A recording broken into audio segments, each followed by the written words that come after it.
Merci beaucoup. J'appelle Pierre Cossa, qui va nous faire le compte rendu de la séance de la semaine dernière.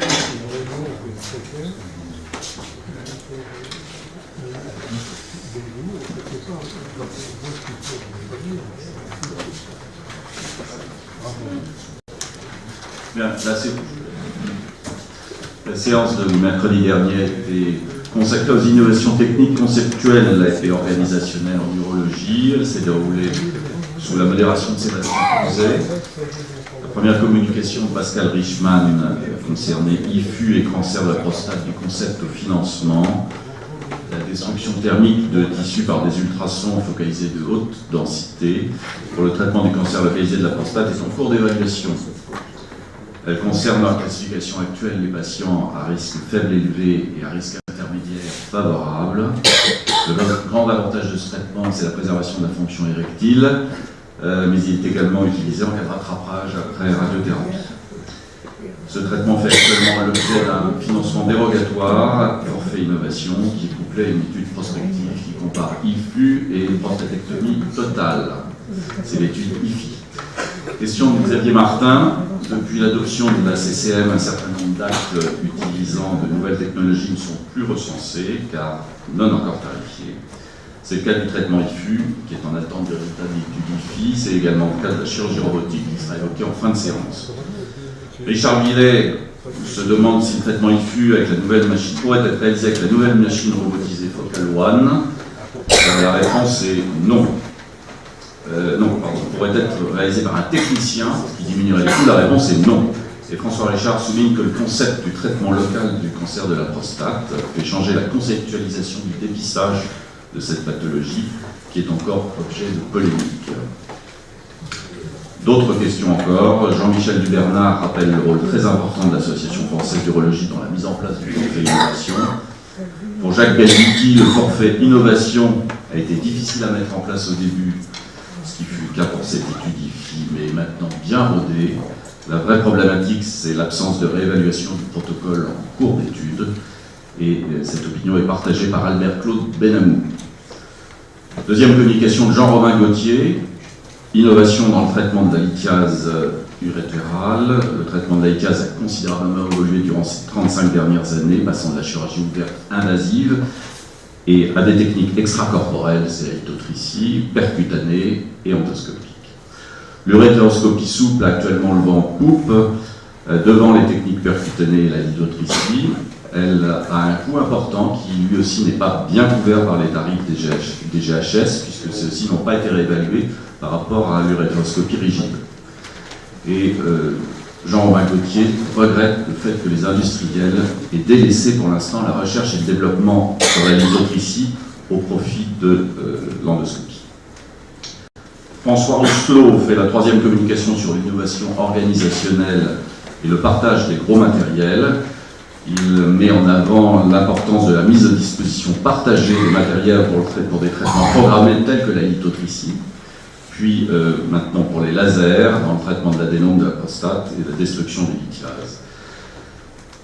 Il faut simplement régler les problèmes très concrets d'accessibilité qui peuvent être solutionnés par cette mobilité qui représente une solution sûre, efficace et moins coûteuse, tant pour les entreprises que pour la sécurité sociale. Pascal Richman remarque que ce principe de partage et de mobilité du matériel peut être organisé différemment, notamment par l'intermédiaire de groupements de cliniques, de centrales d'achat ou par une localisation directe à l'industriel. Les modèles économiques d'investissement doivent être réfléchis en fonction des institutions, des territoires et discutés avec les tutelles. Communication de Sébastien Vincendo, innovation dans le traitement de l'adénome de prostate, de l'adénomectomie à l'adénomectomie. La résection endoscopique est aujourd'hui la technique de référence dans la prise en charge de l'adénome de prostate. Les techniques utilisant une énergie laser permettent de développer une chirurgie ambulatoire, moins hémorragique, voire même mini-invasive en soins externes. Parallèlement apparaissent toutefois des techniques non ablatives, par embolisation ou par ancrage prostatique, et des techniques de radiofréquence. Jacques Bellitti remarque que l'évaluation des nouvelles technologies par les instances reste une évaluation non spécialiste pour éviter les conflits d'intérêts. La problématique est de déterminer le comparateur. Peut-on comparer des techniques comme l'urolithe à une technique ablative telle que la résection endoscopique? Henri Coudane pose la question du devenir de la cryothérapie dans l'adénome prostatique, qui est une technique innovante du début des années 80, qui n'a plus de suite. Une communication d'Emmanuel Chartier-Kessler sur l'innovation dans la prise en charge de l'incontinence, prothèse, dispositif implantable, injection de toxines botuliques. L'actualité des dispositifs médicaux implantables pour chirurgie de l'incontinence urinaire d'effort de la femme est riche et fait revoir l'évaluation et le suivi des produits, notamment les obligations que doivent s'imposer médecins et autorités réglementaires, alors que la problématique de développement de produits niches ou à faible valeur ajoutée n'est pas résolue. Il faut en outre souligner l'importance des registres post-mise sur le marché, les études post-market, avec l'exemple de celui des neuromodulateurs. Enfin, l'évaluation clinique de l'innovation impose de connaître le comparateur et de savoir comment améliorer la balance coût ou développement-évaluation pour ne pas priver nos patients de produits innovants tout en laissant la place aux jeunes entreprises, au financement ne pouvant couvrir le coût d'études cliniques solides. Un rappel est donné sur l'évolution de la réglementation du marquage CE qui va intégrer maintenant le bénéfice clinique. Question de Richard Villet. L'actualité sur les dispositifs médicaux implantables pour la chirurgie de l'incontinence et des prolapsus risque de mettre à mal l'utilisation des bandelettes sous-urétrales. Il faudra savoir réagir si c'est le cas avec un débat contradictoire. Hubert Joannet remarque que l'évaluation d'un dispositif seul n'est pas suffisant et qu'elle doit intégrer l'indication, la technique et la formation des chirurgiens. Bernard Lebel recommande un communiqué de l'Académie de chirurgie sur ce sujet. Dernière communication de Sébastien Crouzet, innovation technique en chirurgie robotique. Le robot d'Avinci garde le monopole actuellement, avec une évolution vers le single port. D'autres concurrents s'annoncent, le Titan Sport, le Transenterix et le Versus, qui ont des bras indépendants. Et un robot développé par le Tokyo Institute étudie la possibilité d'un retour de force et des bras indépendants multitâches.